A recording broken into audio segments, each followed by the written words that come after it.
these were aesthetic experiences. And because we thought that it was all an intellectual experience, we abolished all of it. Anyway, that's a long way away from lifelong learning in Europe. I think the agenda for lifelong learning now has to take on 5 themes. We have to look at it as from cradle to grave. We've always equated lifelong learning in Ireland with adult education. That's always a mistake. In my view, the most important foundation for lifelong learning is probably the first 3 years of the child's life. And I can't stress that as much as I would want to. If you read, in America now they have a commitment, I know they don't realise most of their commitments, but at least they make them, which is that every child will go to school ready to read. Now, it's just an interesting idea of being ready to read. Not that they're able to read, but ready to read. How does a child become ready to read? It seems to me to become ready to read because a childminder at the age of 3 months or 2 months or 6 months takes the child on his or her lap and holds the child closely and produces a book in front of the child. And suddenly the child over time learns that you read from the top left-hand corner to the bottom right-hand corner. I don't know when a child learns that or how they learn it. But I know if I was to present a page of Chinese to people here, or Mandarin or whatever, or a page of Arabic, there's a very strong likelihood that most people here wouldn't know which corner do you start at to try to figure this one out.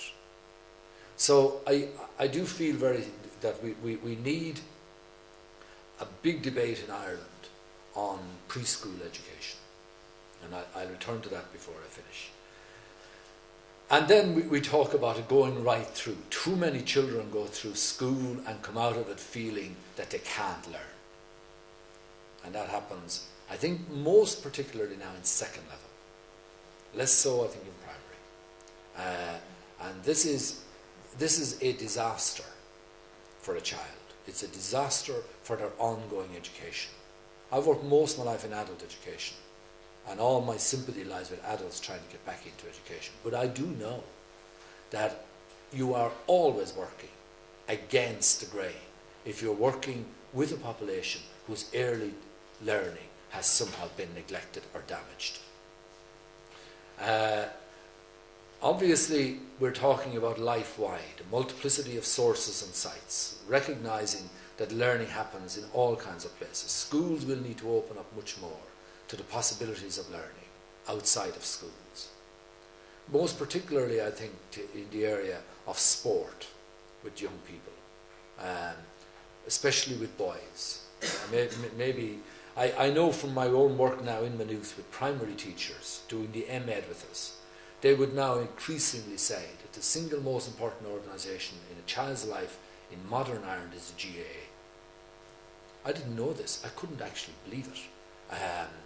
But they are saying this is a huge organisation, not just in terms of PE, but in terms of social development and cultural development of the child.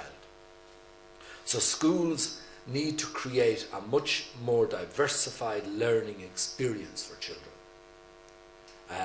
which involves both on-campus and off-campus possibilities.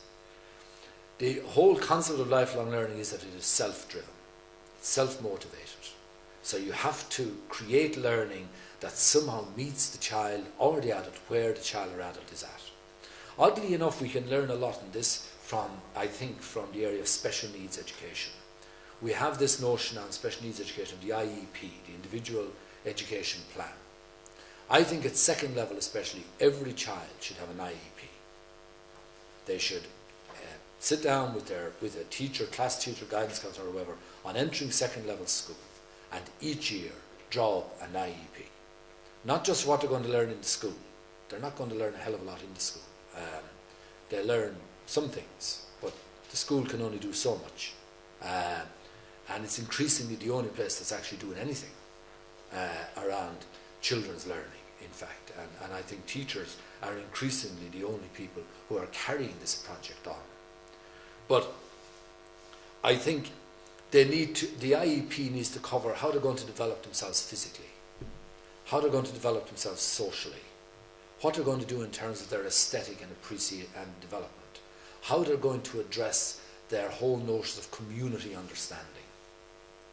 And that when they come out of the leaving after 5 years, they will have a portfolio of learning that means something, that somehow has fulfilled them in terms of their own possibilities to become. Whereas I think lifelong learning is always about the possibility to become. And too many people come out of formal education, I think, convinced of their inability to become. We need a much stronger focus then on capability and adaptability. The child or the adult must leave education having the feeling, I can do this, I can make it happen, I can learn. I am a person of adequate self-esteem, confidence, capability. And of course, I think they must acquire the moral project that they're citizens of a society, that they owe something within a local and a global environment. At lifelong then, we must focus on preschool, on primary school. At second level, I would personally abolish the junior cert as a waste of time. Consumes 3 years in second level, which is misdirected to the child's developmental needs, is focused on what they're going to be when they're big rather than where they are now, and force them to sit a meaningless exam at the end of 3 years, which is basically just a leaving cert for small people. So we need to readdress those first 3 years, I would say, as a matter of great urgency in Irish education.